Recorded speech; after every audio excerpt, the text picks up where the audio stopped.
자, 이제 우리는 7장으로 넘어갑니다. 7장 읽겠습니다. 6장은 이미 이제 아시겠죠? 6장은 굉장히 이렇게 강력하게 대시하는 그런 내용이었다면 7장은 이제 그 6장의 마지막 그 멜기세덱의 반차를 설명하면서 7장이 시작돼요. 그래서 7장은 그리스도의 예표요 모형인 대제사장 멜기세덱을 통하여 예수 그리스도의 대제사장직은 아론보다 우월함을 논증하면서 아론의 대제사장직은 율법에 근거하고 있잖아요. 그죠? 율법에. 그러나 이 아론의 대제사장직은 아론이 사람이기 때문에 결국 죽잖아요. 그러니까는 계속 이어지지 않고 그 아들의 아들에 의해서 계속 이어지면서 영원하지 못하다는 거. 그러나 예수 그리스도의 대제사장직은 영원하기 때문에 영원하다. 이거는 끊어지지가 않고 영원하다. 그 얘기는 뭐냐? 예수의 십자가의 그 희생의 제물이 되시고 제사 되는 것은 이건 영원한 제사라는 거예요. 역사에 한 번 있고 이제 더 이상 일어나지 않아요. 그러니까 이 십자가의 그 제사, 하나님 앞에 인간의 죄를 내어놓고 드린 이 제사. 그래서 이 예수의 대속의 제사, 십자가 공로를 힘입은 자는 어떻게 됩니까? 다, 다, 다 구원받는다. 다 구원받는 거예요. 다 하나님 나라로 간다. 그런 얘기겠죠. 자, 그러면서 이제 우리가 다음으로 이제 넘어갑니다. 네. 이 멜기세덱과 그리스도에 대해서 어떻게 이제 좀 더 이제 이 본문을 통해서 이제 좀 공부를 하자면은 우리가 그 창세기 14장 17절 20절이 전쟁이 끝나고 이제 그 아브라함과 멜기세덱이 만나는 장면이잖아요. 이 멜기세덱은 창세기에 등장하는 역사에 인간 역사에 들어온 실존 인물이었어요. 그러나 그때만 나오지 그 이전 그 위에는 한 번도 언급되지 않고 있어요. 그러니까 신비한 존재죠. 그는 당시 예루살렘을 통치하던 의의 왕이요. 살렘의 왕으로 지극히 높으신 하나님의 제사장으로 아브라함의 계보와는 달리 여호와 하나님을 믿는 자로서 그는 하나님의 계보인 거예요. 하나님이 역사 안에 멜기세덱이란 존재로 나타난 거예요. 그래서 이 멜기세덱은 창세기에서 인간의 역사 안에 잠시 나타난 아주 신비한 인물이에요. 그래서 구약 신학자들도 이 멜기세덱에 대해서 수많은 신학적인 논쟁이 있었지만 뭐 누구냐, 어떤 존재냐, 어떻게 살았느냐, 이 시대의 살렘이 어느 지역이냐 하는 그런 얘기들이 많고 뭐 학문적으로 계속해서 그걸 연구를 하지만은 결론은 딱 하나예요. 멜기세덱은 예수 그리스도의 모형이요 예표이다. 그게 처음이고 마지막이에요. 그러니까 더 이상 이 신비한 존재에 대해서 너희가 캐봤자 너희 머리로는 캘 수가 없다는 거예요. 이 학자들도 이제 이걸로 결론을 내려버렸어요. 멜기세덱이라는 존재는 예수 그리스도, 앞으로 오실 예수 그리스도의 모형이요, 예표요, 그림자로 온 분이다. 그래서 구약에서도 우리가 창세기 읽을 때 여러분들이 어땠어요? 이거 아셨어요? 멜기세덱 보실 때, 이 사람 누구야? 누구야? 나는 모르는데. 그런 생각 많이 하셨지 않아요? 그죠? 아무도 몰라요. 아무도 몰라요. 자, 그래서 우리가 이제 이 멜기세덱은 또 아브라함이 전쟁에서 승리하고 왔을 때 이 멜기세덱이 이 아브라함을 축복하잖아요. 떡과 포도주를 갖고 와서 아브라함을 축복해요. 그래서 이 아브라함은 자신의 전리품 중에서 10분의 11조를 올려드려요. 그럼 이 최초의 11조에 대한 얘기가 나와요. 성경에서. 그러니까 이 11조의 개념이 뭡니까? 모든 것이 하나님의 것이지만 그 중에 일부라도 내가 좀 이렇게 표현하고 싶다는 거예요. 이 10의 1조만 하나님 것이 아니라 전부가 다 하나님의 것인데 제가 좀 하나님께 드리고 싶고 표현하고 싶은 거예요. 표현하는 거예요. 그 11조의 기원인데, 자, 우리가 구약에서 보면은 11조를 누구에게 드렸어요? 레위인들에게 줬잖아요. 그죠? 레위인들. 하나님의 선택된 백성 레위인들. 레위인들에게 줬어요. 레위인 중에서도 아론의 후예들은 제사를 드리는 족속들이었고, 그죠? 레위인 전체는 뭐예요? 그 제사와 여러 가지 성막과 이런 것을 관리하는 게 레위가 있어요. 그래서 그들은 자기가 하는 그러니까 뭔가 이렇게 뭐 양을 키운다든지 무슨 그러한 돈을 벌 수 있는 그런 일이었고 이스라엘 백성들이 드리는 그 10의 1조를 가지고 사는 사람들이에요. 그런데 그런 10의 1조에 대한 전혀 의미가 없는 이 시대에 아브라함이 자기가 전쟁에서 취득한 것 중에서 10의 1을 드렸어요. 그건 뭐예요? 당신은 신적인 존재라는 거예요. 내가 바쳐야 할 존재라는 거예요. 그리고 세 번째, 이 멜기세덱은 어떤 존재예요? 아빠, 엄마가 없어요. 그게 인간이 아니라는 소리죠? 그죠? 족보가 없어요. 그리고 시작도 없고 죽었다는 소리도 없어요. 하나님은 시작도 없고 끝도 없는 분이에요. 하나님은 천지를 창조하시면서 인간의 역사를 연결시키지. 그 이전부터 계신 분이에요. 그죠? 역사 이전부터 있었던 분이에요. 그러니까 하나님은 시작도 없고 끝이 없어요. 시작도 없고 끝이 없어요. 자, 그런 하나님의 아들과 같은 자요. 항상 제사장으로 있는 자요. 8절에 보면은 산다고 증거를 얻은 자라는 것은 죽지 않았잖아요. 영원히 있다는 존재. 영원히 있는 존재. 영원히 있는 존재는 누구밖에 없어요? 하나님밖에 없죠. 인간은 다 죽잖아요. 근데 우리도 영원히 살 수 있게 원래는 만들었죠. 네. 그죠? 창세기에서.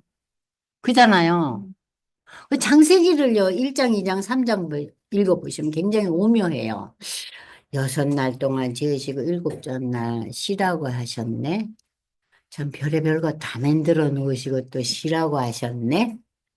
그 하나님의 창조의 역사는 인간이 평가할 수 없는 완벽함이에요.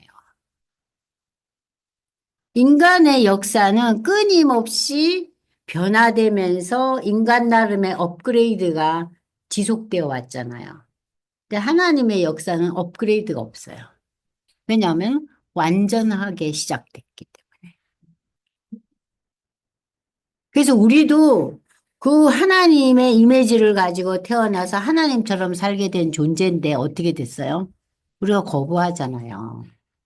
근데 그 거부하는 과정도 저는 그 창세기를 읽으면서 이 동산의 모든 거 다 네가 관리하고 먹고 네 맘대로 해. 근데 이것만 놔둬.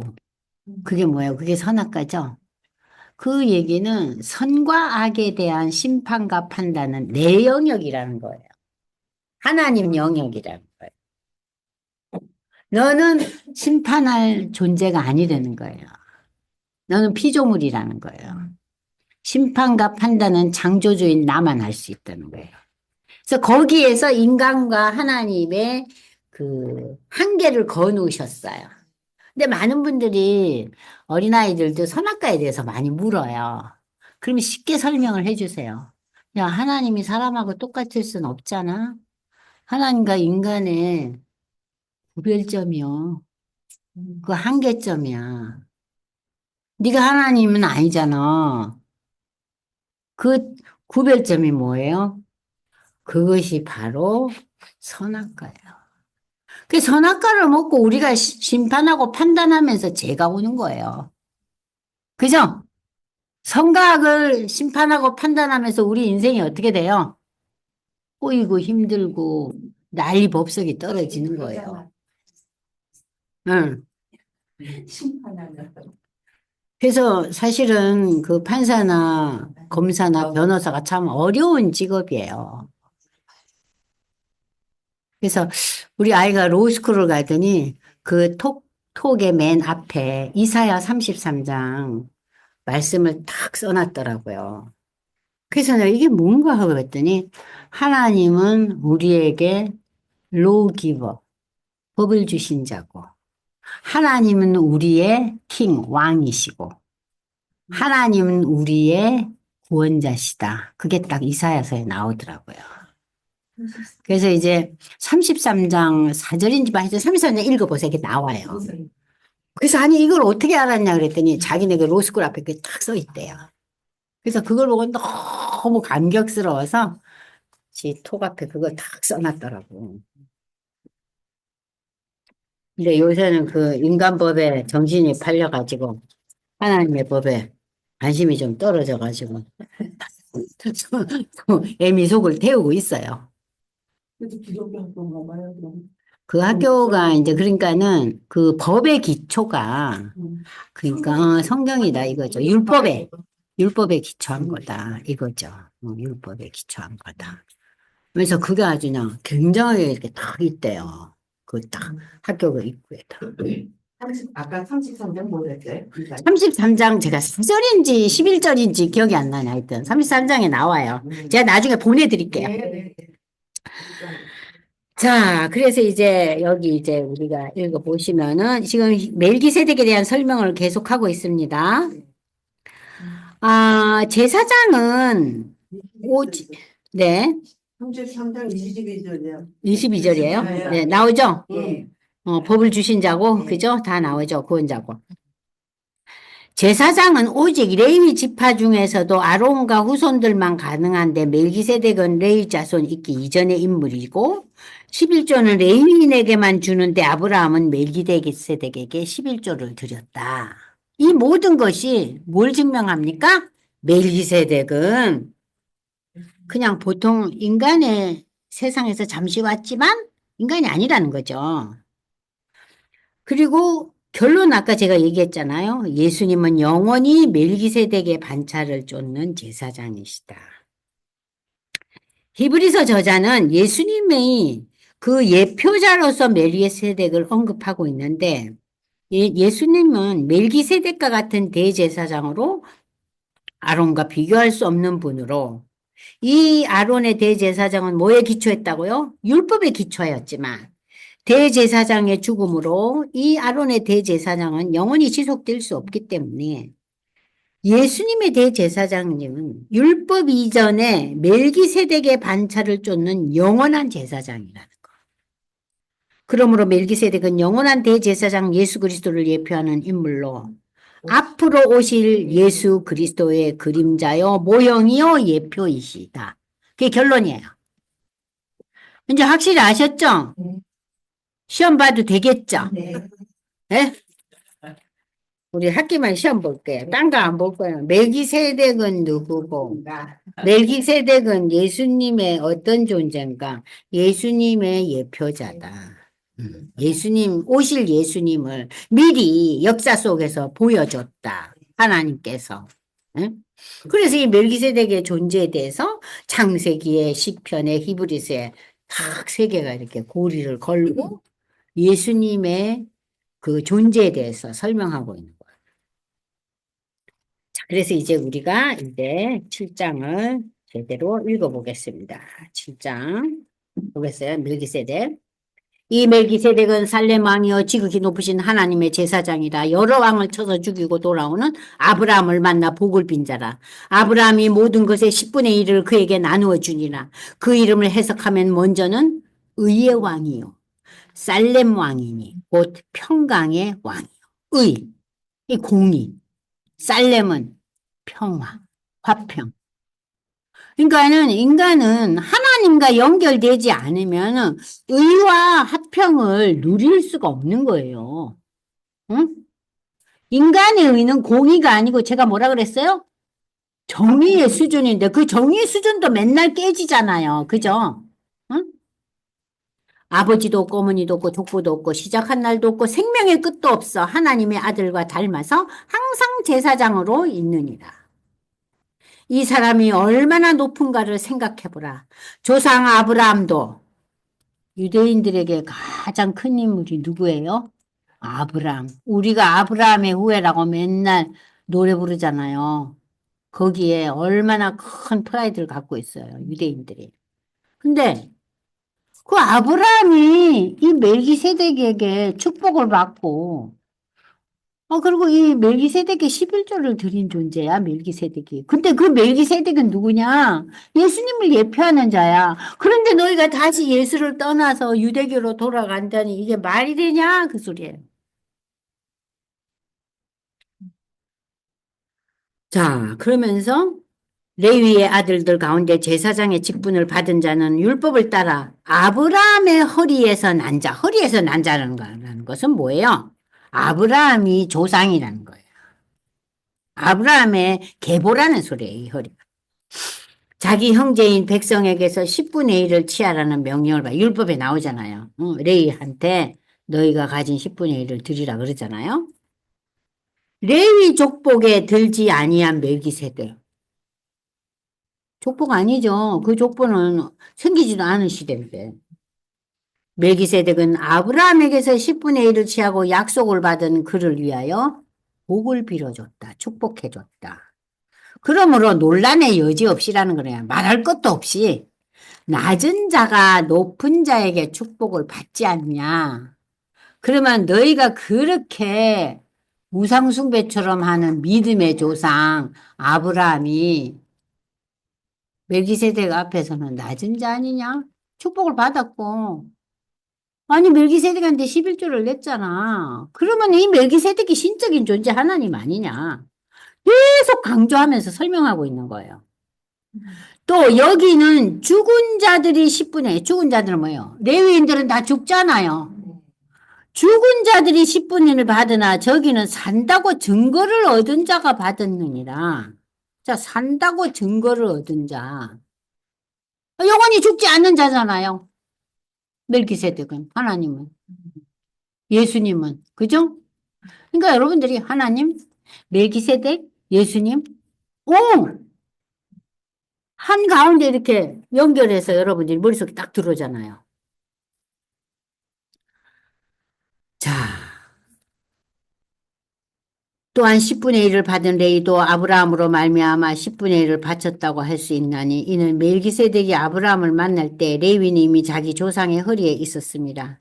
레위 계통의 제사 직분으로 말미암아 온전함을 얻을 수 있었으면 어찌하여 아론의 반차를 따르지 않고 멜기세덱의 반차를 따르는 다른 한 제사장을 세울 필요가 있었겠느냐.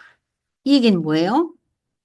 아니 그 아론의 제사 그것이 온전하고 우리의 구원을 이루는 완벽한 저 사람은 뭐 때문에 멜기세덱의 반차를 쫓는 또 다른 제사장을 하나님이 왜 세웠겠어? 그것은 한시적이고 그것은 구약 시대에 끝났다는 거예요. 이제 더 이상 의미가 없다는 거예요. 그러니까 그 의미가 없는 유대교로 왜 갈랬느냐?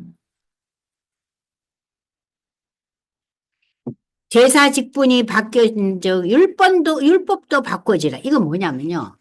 자, 옛날에 제사는 동물을 잡아서 드렸잖아요. 누굴 통해서? 대제사장 아론, 내 계열을 따라서. 근데 그 제사가 끝나버렸어. 예수가 제사의 제물이 됐잖아요. 십자가 제물이 됐잖아요. 그러니까 이제는 이 여기 뭐요? 율법도 반드시 바꾸어져야 된다.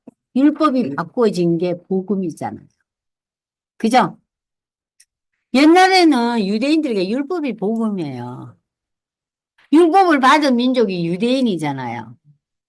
네? 그래서 로마 시대에 무슨 얘기가 있었냐면은 인류 역사상 가장 창대한 문화와 문명을 이루었던 그 로마의 정치와 법, 그죠? 대단한 걸 이루었잖아요, 로마가.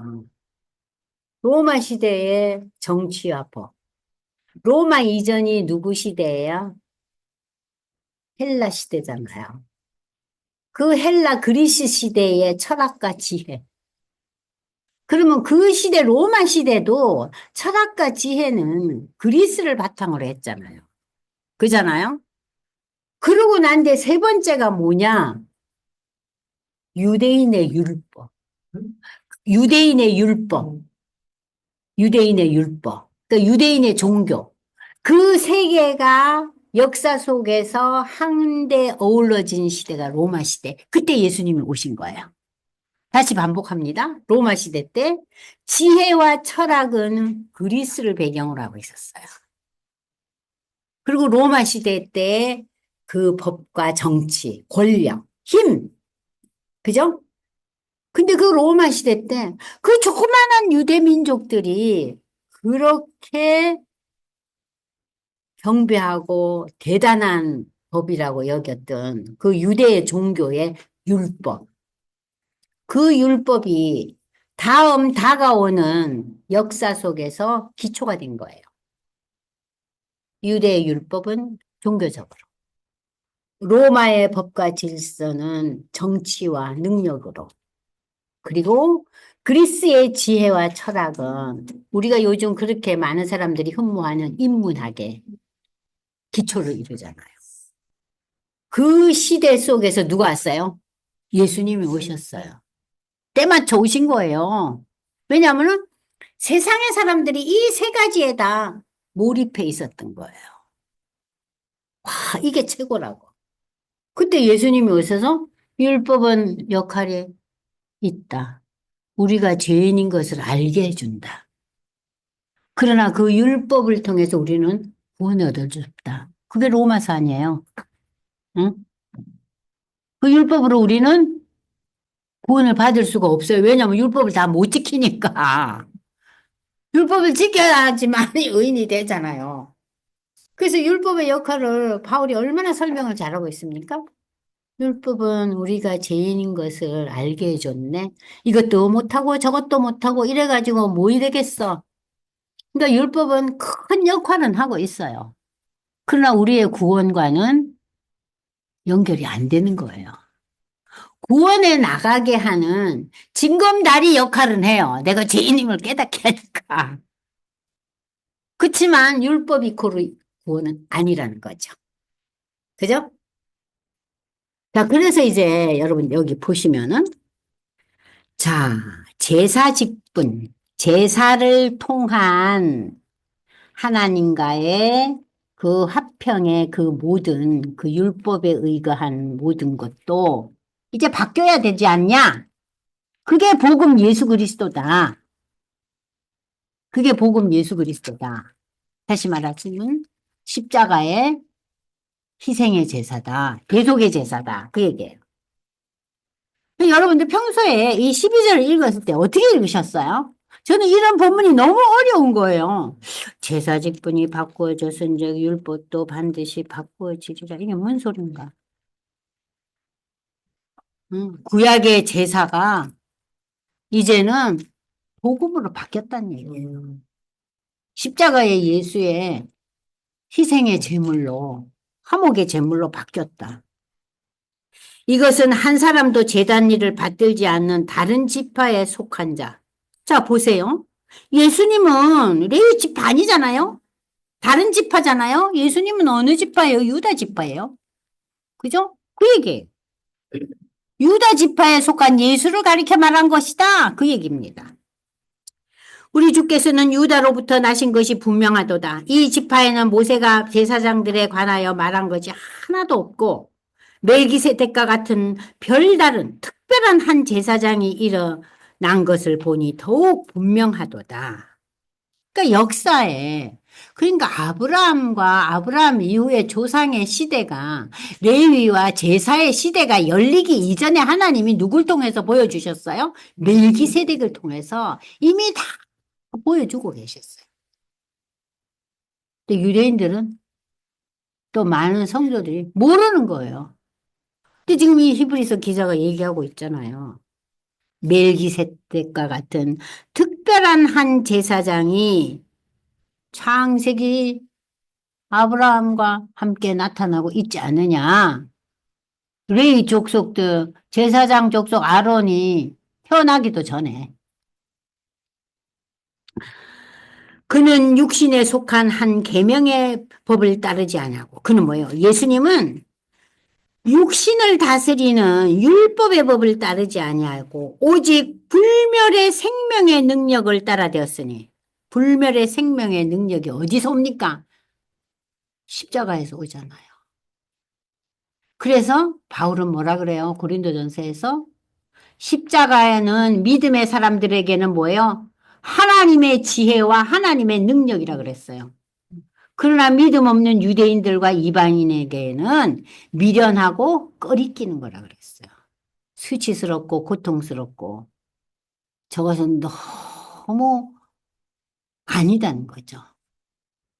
왜냐, 유대인들은 정치적으로 유대를 로마에서 독립시키는 그러한 능력의 왕을 원했던 거예요. 근데 그 유대의 왕인 예수는 제명이 유대의 왕인데 어떻게 십자가에 죽었으니 유대인들이 꺼리끼는 거예요. 말도 안 돼, 말도 안 돼. 하나님이 우리에게 주시는 왕이 저렇게 십자가에 죽을 리가 있어? 하여튼 저 예수 믿는 사람들이 이상한 종교 집단이야. 이렇게 된 거예요. 그러니까 그 시대에 대부분의 유대인들은 기독교 십자가의 도를 어떻게 여겼어요? 요즘 말로 말하면 이상한 이단 집단으로 받아들여요. 이상한 이단 집단. 그러니까 저들을 향한 핍박은 너무나 당연한 거였어요.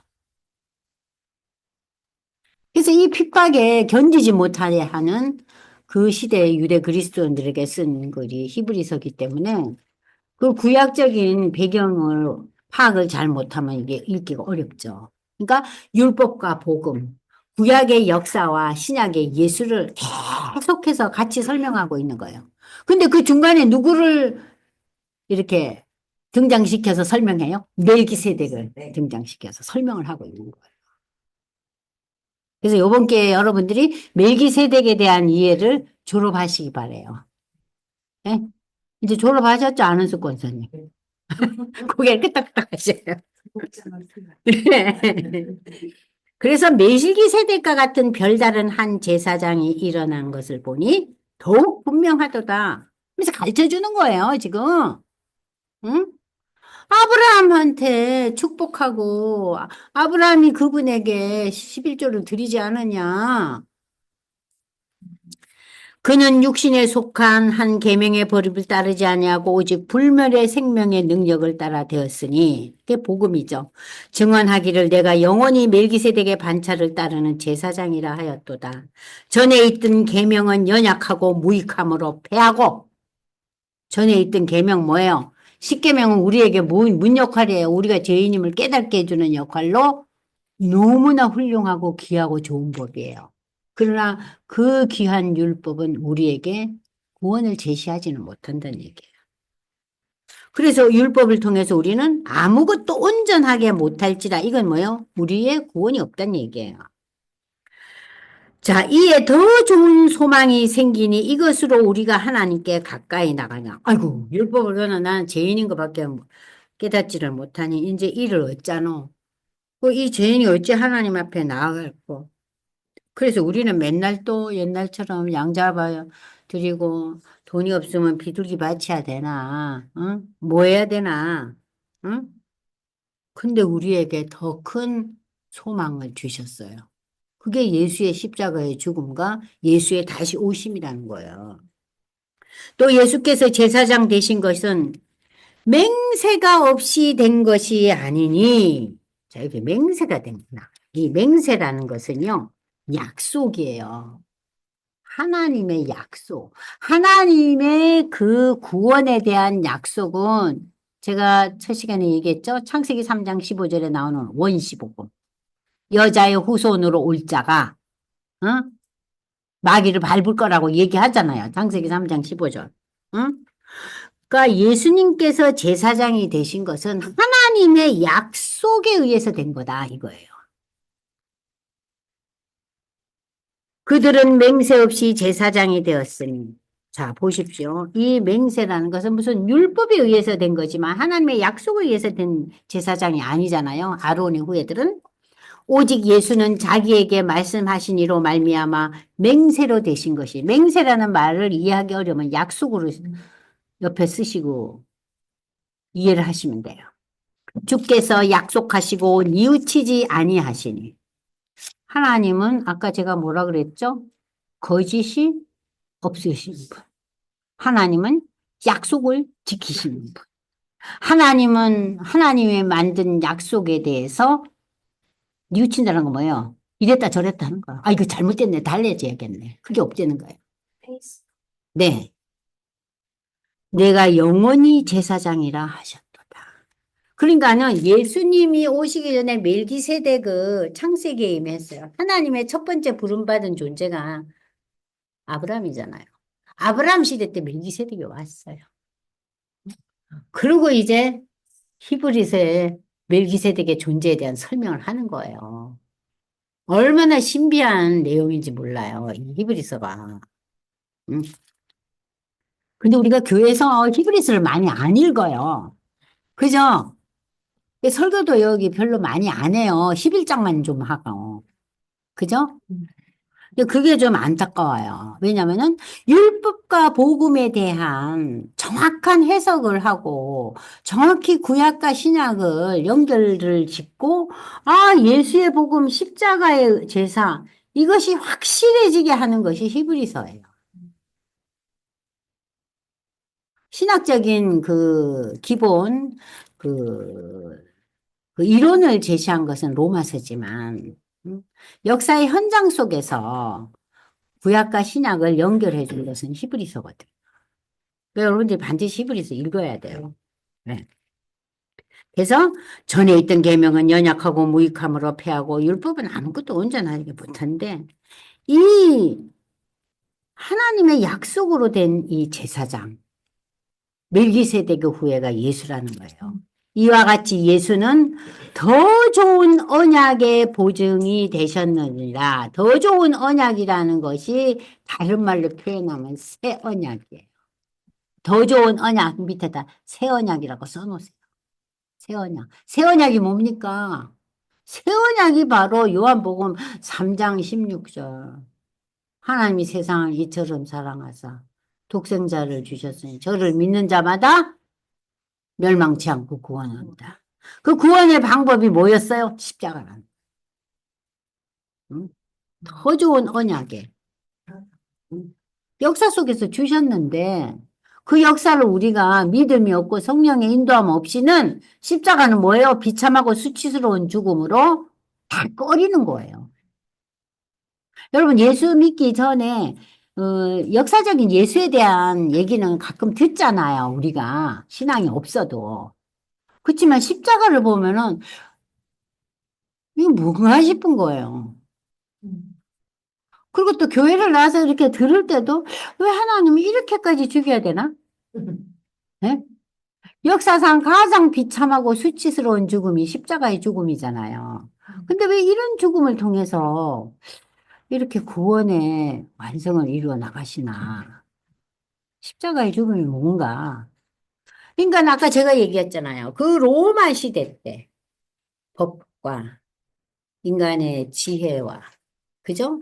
그리고 또 인간의 그 최상의 그 학문의 세계, 철학의 그 시대에 예수님 오셔서 십자가에 돌아가시고 뭐 굉장한 사건인 거죠. 그래서 어느 그 신학자는 그랬대요. 역사는 시작과 종말이 있다. 그 중간 클라이막스가 십자가의 예수다. 그래서 역사의 시작과 종말과 십자가의 예수에 대한 그 지식과 암과 거기에 대한 그 자기의 반응을 갖지 못한 사람은 인간의 삶을 제대로 살다 가지 못했다는 거죠. 어느 신학자가 그런 얘기를 했어요. 시작과 끝과 인류 역사의 가장 클라이막스를 경험하지 못하고 갔다 이거죠. 그러니까 지가 태어나서 지가 죽을 때까지 그냥 뭐 이 일하다가 저 일하다가 어떨 때는 즐겁고, 어떨 때는 낭망하고, 어떨 때는, 기쁘고, 성취하고. 그러다 갔다는 거예요. 그래서 거기서 나오는 결론이 뭐예요? 인생은 무상한 거죠. 아무 의미가 없이 그냥 다 가버리는 거예요.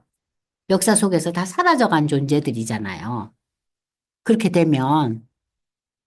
그래서 인생 무상이 거기에서 나오는 거예요. 안권사님이 고개를 끄덕. 그 우리가 인생의 무상함이라는 것은 시작과 마지막, 결과. 그리고 내 인생에 있어서 가장 중요한 사건이 뭔가. 그거를 깨닫지 못하고 갔기 때문에 인생이 무상한 거예요. 의미가 없는 거예요. 그냥 어느 시점에 왔다가 갔을 뿐이에요.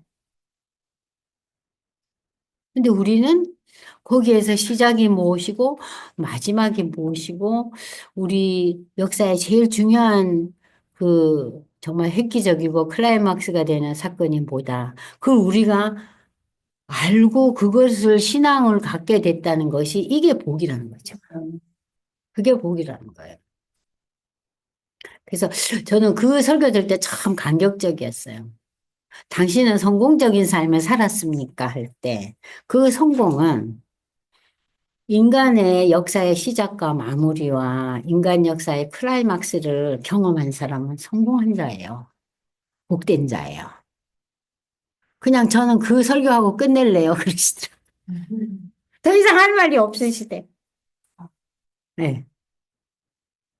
그래서 우리가 좀 이렇게 위축되고 좀 너무 어려운 상황이 벌어지고 할 때, 그래도 하나님 저는 시작도 알고 마지막도 알고 제일 멋지고 인류 역사에 제일 귀한 것도 알게 됐으니까 이런 뭐 인생살이에서 오는 여러 가지 아픔과 상처와 갈등과 꼬임도 크게 보면 아무것도 아니지 않는가. 내가 그걸 알고 가는데.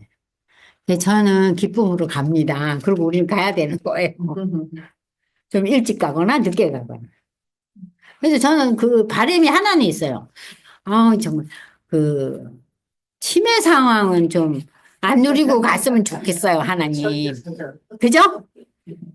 하나님 왜 치매병을 왜 주셨어요? 그건 좀 묻고 싶더라고요. 그죠? 왜냐하면 그건 인간으로서 기본적인 생각조차 못하는 삶이잖아요. 신앙을 떠나서도. 그죠? 기본 고리가 다 사라지는 거잖아요. 그래서 그거 이르기 전에 갈래요. 뭐 그것도 뭐 내 뜻대로 되나요? 하나님이. 네? 아니, 그때는 예수님 몰랐잖아요. 구약에도 하나님을 믿기는 했지만. 구약 사람들은 하나님을 믿었죠. 그러니까. 메시아에 대한 소망을 갖고 있었죠. 네. 메시아에 대한 소망. 그래서 히브리서 11장에 보면은 그들은 약속을 누리지는 못했지만 그 약속에 대한 소망을 가진 자들이라 그랬어요. 그게 뭐예요? 메시아 신앙이에요. 메시아 신앙. 구약의 백성들은. 그러니까 구약의 백성들은 예수를 만나지를 못했죠. 그러나 예수에 대한 기대, 메시아가 오실 것이다. 근데 이제 유대인들은 너무나 지치고 힘들었기 때문에 정치적이고 능력 있고 그야말로 파워풀한 메시아를 소망하고 기대했기 때문에 유대인들이 그렇게 예수를 거부한 거고 지금까지도 거부하잖아요. 그래서 하나님은 분명히 유대인들을 지키고 계시잖아요. 지금도. 그래서 세상의 종말은 유대인들이 회개하고 돌아오는 날이 이 세상의 종말이에요. 그래서 저는 어떨 땐 또 약간 심술이 나더라고요. 아니, 왜 모든 게 유대인 위주예요? 쟤네들이 돌아와야만이 예수님이 오시잖아요. 좀 심술이 솟구치더라고요. 유대인들 특이한 민족이잖아요. 욕심도 많고. 응? 아, 욕심 많아. 부자들은 다 유대인들이잖아요. 그러니까 그들이 원했던 그 파워와 힘을 지금 누리고 살고 있죠. 사실은. 그죠? 오늘날에 와서. 네. 자, 다음 보겠습니다. 자, 제사장 된 그들의 수요가 많은 것은 죽음으로 말미암아 항상, 제사장이 많아야지 죽으니까. 끊임없이 죽잖아요. 끊임없이 생산이 돼야겠죠? 그러나 예수는 영원히 계심으로 그 제사장 직분도 갈리지 않는다는 것은 그 제사장 직분이 다른 사람들에게 이렇게 이어진다는 얘기가 아니에요. 그 제사장은 이거 하나라는 거예요. 예수의 제사장직은 하나예요. 이어지지 않나요. 갈리지 않는다는 거예요. 그러니까 왕위는 어때요? 변하죠? 이 변하지 않아요. 그대로 있어요. 그러므로 자기를 힘입어 예수를 힘입어 하나님께 나아가는 자들을 온전히 구원하실 수 있으니 영원히 계시니까 이는 그가 항상 살아계셔서 그들을 위하여 간구하십니다. 지금 예수님은 하나님 우편에 앉아 계셔서 우리를 위해서 간구하신다 그래요. 그걸 우리가 무엇으로 깨달아요? 성령의 인도하심을 깨달아요. 로마서 8장에 쫙 나오잖아요.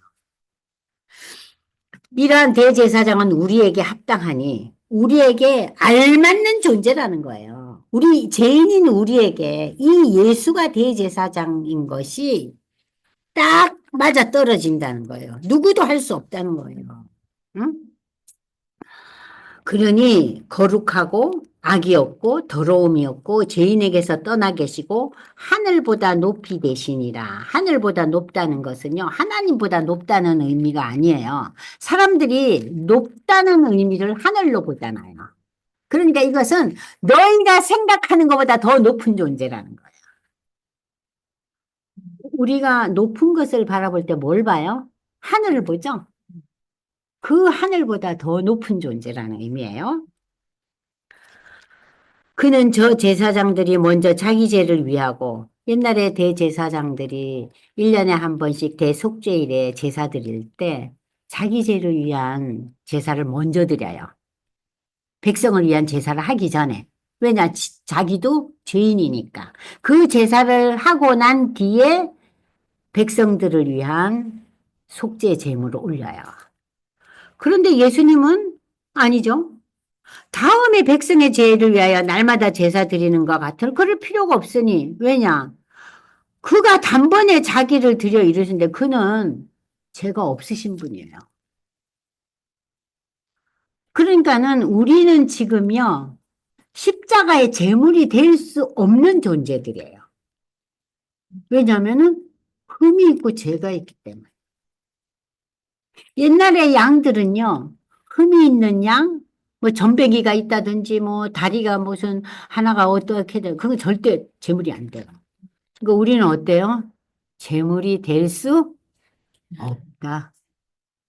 제물이 될 수 있는 영원한 속죄 제물이 될 수 있는 존재는 예수밖에 없다. 그러니까 하나님의 이 속죄의 제사, 십자가의 제사의 그 제물이라는 것은 너무나 신비하고 완벽한 거죠. 그는 저 대제사장들이 먼저 자기 죄를 위하고 다음에 백성의 죄를 위하여 날마다 제사 드리는 것 같이 할 필요 없으니 이는 그가 단번에 자기를 드려 이루셨습니다. 이래로 율법은 약점을 가진 사람들을 제사장으로 세웠죠. 그죠? 그러나 율법 후에 하신 맹세의 말씀, 율법이 있고 이 율법 이후에 일어난 새 언약의 말씀은 영원히 온전하게 하신 아들을 세우셨습니다. 자, 맹세의 말씀, 새 언약은 뭐예요? 복음이에요. 복음은 영원히 온전하게 되신 아들 예수를 제물로 세우셨느니라. 참 놀라운 이 6장, 7장 여러분들이 그냥 읽으시면은 이게 무슨 소린가 참 이해가 쉽지 않은 본문들이에요. 내 구약을 바탕으로 해서 하나하나 읽어 나가시면 굉장히 의미로운 본문이에요. 그래서 이 여러분들 지금 프린트에 23페이지를 보시면 자 보십시오. 멜기세덱과 같은 한 제사장 예수님과 멜기세덱을 비교하면서 예수님은 하나님이신 신적 존재임을 우리가 다시 한번 확인해 보자. 예수님은 멜기세덱과 같은 대제사장으로 아론과 비교할 수 없고 아론은 율법에 기초하였지만 그래서 대제사장의 죽음으로 영원히 지속되지 않고 번번이 새로운 사람이 일어나서 계속 이어져 갔지만 예수의 대제사장은 율법 이전에 멜기세덱의 반차를 주는 영원한 대제사장. 그래서 우리는 오늘 멜기세덱은 영원한 대제사장 예수 그리스도를 예표하는 인물이다.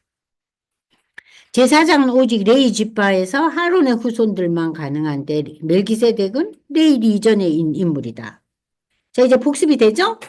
자, 예수님은 하나님의 아들로 이 땅에 오셔서 십자가에 죽으심과 부활 승천하심으로 더 좋은 언약의 구원이 되셨다. 그래서 아까 제가 구원의 의미를 얘기해 드렸죠? 예수 신앙 고백함으로 우리가 하나님의 자녀되는 구원의 첫 번째 의미, 두 번째 의미는 뭐예요? 매일의 일상적인 삶을 통해서 우리가 구원을 경험한다 그랬죠. 그죠? 위로받고 힘을 얻고 그리고 다시 한번 결단하고 그게 우리에게 구원이 주는 매일매일의 삶의 열매잖아요. 그리고 마지막 구원의 의미는 뭐라 그랬어요? 종말에 이루어질 영원한 구원. 그죠? 새하늘과 새 땅에서 하나님의 나라에서 일어날 그 구원. 네. 그 구원을 이루시는 신적인 존재이시다. 예수님이 제사장 되신 것은 하나님의 약속을 성취하신 것이다. 그 약속은 창세기부터 나왔다 그랬죠? 그죠? 창세기부터 말라기까지의 전체적인 그 말씀의 초점은 뭐예요? 메시아 예수가 오실 것이다. 너희를 구원하실 것이다. 너희가 구원의 완성을 그를 통해서 시작하고 그리고 이루어가고 완성할 것이다. 이게요. 자, 26절에서 왜 이러한 대제사장이 우리에게 합당한가? 구약의 대제사장과 신약의 대제사장 예수님과의 차이점. 여러분들 이제 다 아시잖아요. 인간 아론과 그 후예들과 예수님. 그래서 이들을 설명하기 위해서, 이 차이점을 설명하기 위해서 히브리서 기자는 멜기세덱이라는 존재를 지금 들여와서 우리에게 설명하고 있어요. 그래서 히브리서에서는 멜기세덱이라는 존재에 대한 의미를 설명하고 그것을 받아들이는 것이 히브리서를 이해하는 결정적인 포인트예요. 아셨죠? 네. 좀 이해가 되셨어요? 네. 그래서 이번 한 주 동안 여러분들이 지금까지 배웠던 1장에서 7장을 그 프린트 설명을 조금 보아가시면서 한번 읽어보세요. 그러면은 히브리서가 굉장히 쉬워질 거예요. 지금 많이 쉬워졌죠? 그죠? 쉬워졌잖아요. 네? 그래서 요번에 이제 히브리서 졸업하셔야 돼요. 근데 뭐 졸업해도 또 잊어버려요. 잊어버리잖아요? 제가 몇 년 전에 히브리서 우리 공부했거든요. 근데도 그 장권사님이 또 잊어버렸어요. 또 해요. 이러시더라고요. 아무튼 지난주하고 이번 주에 이제 여러분이 멜기세덱이라는 존재에 대해서 완전히 파악을 하고 좀 이제는 여러분들이 그거를 혼자서 알고 있으면 이게 내게 안 돼요. 그걸 누구에게 이렇게 설명하면서 자기가 알고 있는 걸 다시 한번 확인해 보세요. 그러니까는 첫 번째 이제 뭐 같이 맨날 보는 남편에게 할 수도 있고 자녀에게 할 수 있고 친구에게도 할 수 있잖아요. 그러니까 그런 기회를 통해서 멜기세덱이라는 존재에 대해서 안 권사님 확인하세요. 숙제예요? 기도하고 마치겠습니다. 하나님 아버지 감사합니다. 우리의 연약한 그 이해력과 또 복음에 대한 열려진 마음은 있지만 아직도 우리가 세상에 살고 있기 때문에 하나님에 대한 관심과 열정보다는 세상에서 누리는 성취와 성공에 우리가 늘 쉽게 무너집니다. 하나님, 그러나 우리가 이 하나님을 알고 하나님이 역사에 오셔서 이 위대한 십자가의 그 예수를 우리로 만나게 하시고 알게 하시니 감사합니다. 이번 학기 히브리서를 읽어가면서 우리가 알고 있는 그 복음의 십자가의 의미를 더 굳게 알아서 나만 누리는 게 아니라 우리의 가족들과 친지들에게도 구체적으로 설명하고 함께 공유할 수 있는 우리 모두 될 수 있도록 축복해 주시옵소서. 또 우리나라가 지금 참 어려운 시기에 있습니다. 하나님 3월 말 4월 초에 있을 여러 가지 일들에 대해서 하나님의 놀라운 다스림과 개입하심을 우리가 소망합니다. 하나님의 공의가 이 땅에 하나하나 이루어질 수 있도록 하나님 눈동자와 같이 대한민국을 보호하여 주시옵소서. 감사드리며 예수님의 이름으로 기도드리옵나이다. 아멘. 수고하셨습니다. 감사합니다.